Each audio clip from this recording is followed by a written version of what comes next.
He says, no. I really feel when I started off, I really wanted all the money. This is how a professional trader also does.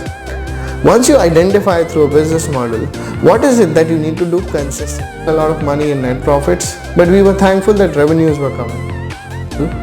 And alongside, I use money management principles and the correct trading psychology of burning some money and realizing that no, I really thought I was too smart. I'm not so smart. And counts cash. And he's just here making sure everything is running fine. In this video, I'm going to talk about something very special, something a lot spoken about, and yet very ignored or misunderstood. I'm going to talk about taking trading as any other business. You see, if you go to any book on trading, any other kind of resource, material, blogs, websites, trainers like myself, professional traders who are not trainers also, everybody, each one of them will tell you one thing: take trading as a business. Take trading like any other business. But then, this is something everybody says it to each other. And this is this famous example I sometimes give to my students. So there's this thing I wanted to share with all of you, because it happened so that this friend of mine once called, and this friend of mine is an old friend of mine. In order to understand how to trade the markets, specifically he was very vehement and he was like, I have tried my hand on it, it's not working out, I tried to read up some material, I want to take up your course, please help me, please guide me, I'm really confused. So I said, okay, fine, all that you can learn in the future, but for right now, tell me one thing. What is causing this conflict inside you? Why can't you just take it like any other business? Now this friend of mine is a successful businessman. He had opened a restaurant about 7 years back. And me and him have always been talking in terms of when I had started off with my businesses, when he started off with his businesses, and every time we got talking about, how he could help me get some perspective, how I could help him get some perspective. And it was that kind of a relationship where one could objectively, like if you have a friend and that friend has a problem, you can look at it objectively. But when you have a problem, sometimes you can't look at it objectively. Right? So that kind of discussion was always burning between us. And today when he called up and he says like, I really don't know. I really want to know more about trading. I want to capitalize from this platform just like you do. You are a professional trader. I know. I also want to become one, or at least I want to trade like one. So I was like, wait a second. Tell me one thing. And I started talking to him. I started comparing a restaurant business, because he already had an exposure to a business like that, with trading. And it came out so beautifully. So I asked him when he started off his restaurant. At the time it was a little cafe, a very small restaurant. And what was it that he was thinking, I asked. So he says that, I really like the idea of serving food and interacting with people and having guests over in a place where I could serve them. I really was enthusiastic about the food industry, because the food industry is something which, is not ever going to stop. People are going to stop eating, right? So I said, wait a minute. Don't you think when people come to the stock market, they think of the same thing? That the stock market is always going to be moving, there's going to be an up move or a down move all the time. It's not going to stay the same. So there's always going to be business available, number one.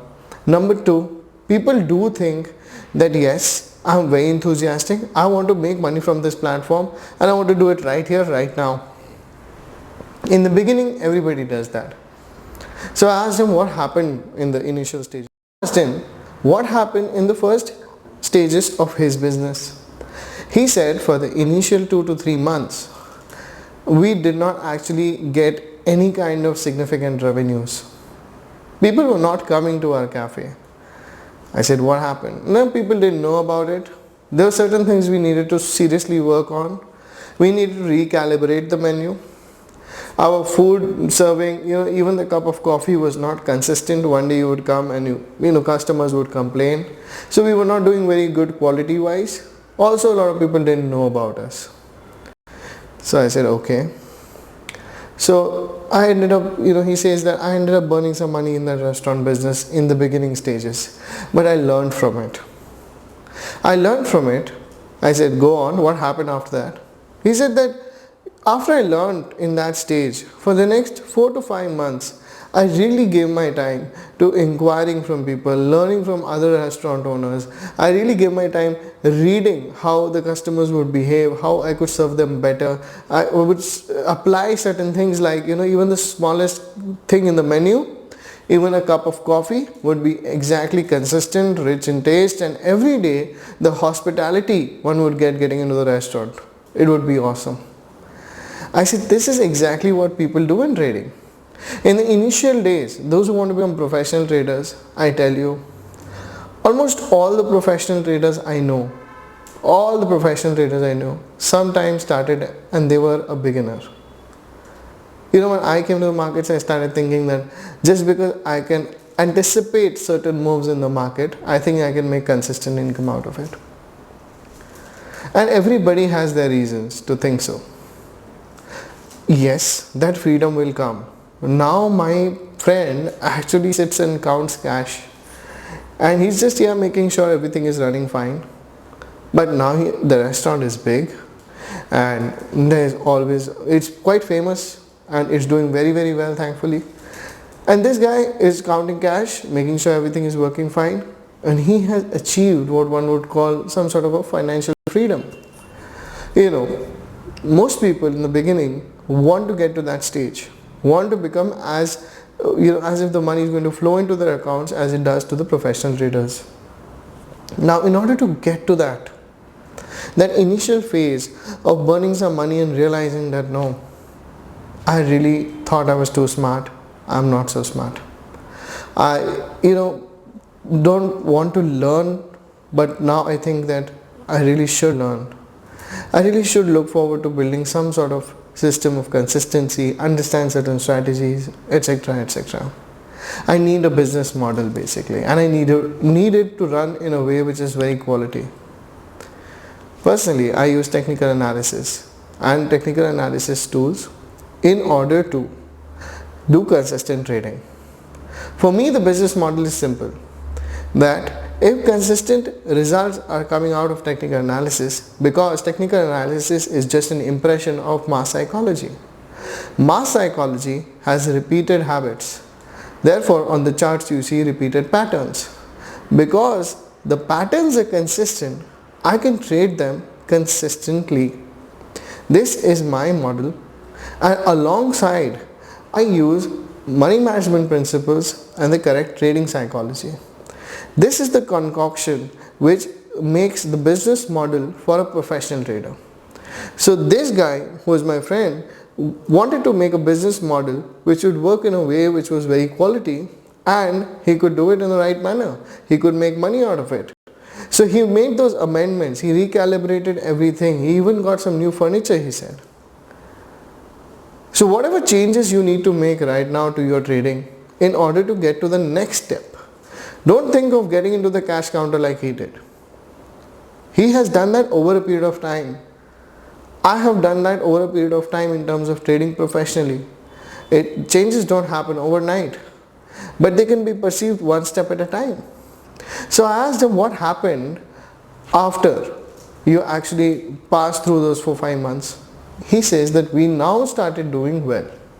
We started getting enough money so that we can, fund our expenses, our recurring expenses, etc. And I used to make some extra money. I was still not making a lot of money in net profits, but we were thankful that revenues were coming. I said, okay. Now, what is it that got you to the next stage? He said, number one, Mohak, what we used to do consistently and we thought was working for us, we started doing that and kept doing that, did a little more of that in different ways.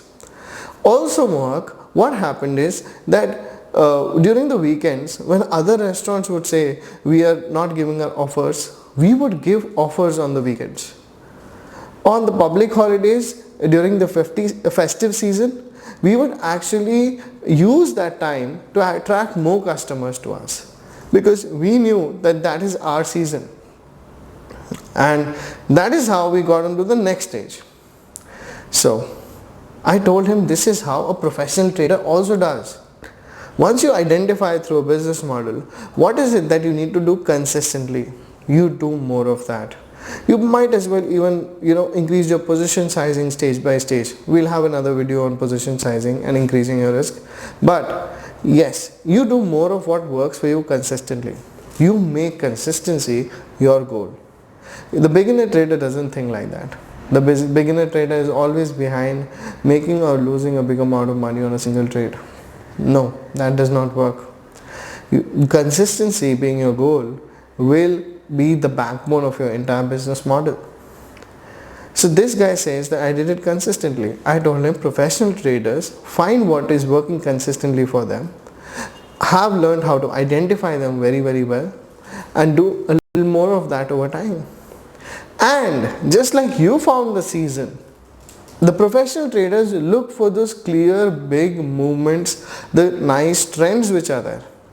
So time and again, if I give you my example, a portion of my trading is intraday in nature. So in intraday trading, what happens is that I get those small moves, because during a day generally you don't get very big moves. But there are times of the month, times of the week, times of the year where you get massive moves. And some big money is made out there, which helps me get to the next level. So keeping money management principles aside, just giving an overall picture, this is exactly how it is being done in the restaurant business, or for that matter any other business. A lot of businesses have these cyclicality and the seasons, right? So when the markets are sideways, I step away. I know that is not the season for me. I know this is the time I should not really dabble with the markets in a speculative manner. But when the markets expands and show me clear trends, I participate. This is how I replicate the business perspective into my trading. And I keep away from the fact that I have to make so much money in a day, I have to make so much money in a week or a month, blah blah blah. No, I have to make money by acting on the perspective which the market is showing me. Because if my perspective aligns with the market's perspective, only then the money will come in. And market does not move in the same way every day. So having said that, I asked you finally, now that you are at a stage where you have expanded your business, you've made the restaurant bigger, and you're doing very well, how do you feel and what do you think your goal is? He says, Mark, I really feel when I started off, I really wanted all the money. And now I feel more content with how much money I have. Right now I feel my most important prerogative as somebody who owns a restaurant is to serve my guests very well, to focus on the core, which is the quality of my food and the taste of the food, and how my people are working, how the staff amongst the chef and amongst the waiters etc. are working. I want a harmonious environment, and I want to make decent money as I am making, growing towards the right ways without being in a hurry and waiting for the right opportunities to come in order to get to the next stage. And I told him this is exactly how professional traders think. Established, successful and seasoned professional traders are in a mindset where they are not in a hurry. They have the patience to wait for the right moves. They have the contentment. Every morning when I wake up, I want to just tell myself one thing, that I am content with whatever is going on. And when I am content, I get myself into a mental state. I involuntarily get myself into a mental state where whatever market is giving as an opportunity, I take that. Big opportunity, I take it. Small opportunity, I take it. No opportunity, I'm still content. My focus is the quality and the core of my trading strategies and the core quality of my execution. My focus is to keep myself rooted to the principles of trading correctly, principles of technical analysis and principles of trading psychology. This, my friends, is how you have a perspective of trading, just like you have a perspective Cut. This, my friends, is how you can have a perspective, a business perspective of trading like you have for any other business. Guys, it is easy to open a business. It is difficult to build one. You have a trading license, you have a current account, you have a working space, or whatever is required for your particular line of business, and you can open a business. It really takes a lot of work to get there in a position where you really feel some sort of financial freedom. It really takes a step-by-step way of going about it. Similarly, it is easy and very accessible to open a trading account. It is difficult to build an equity curve. And I'm here to tell you, if you see trading as a business, you can be very objective. And objectivity is the reason why we speak so much about trading psychology. So be objective and take trading like any other business. Thank you so much. I will see you in another video.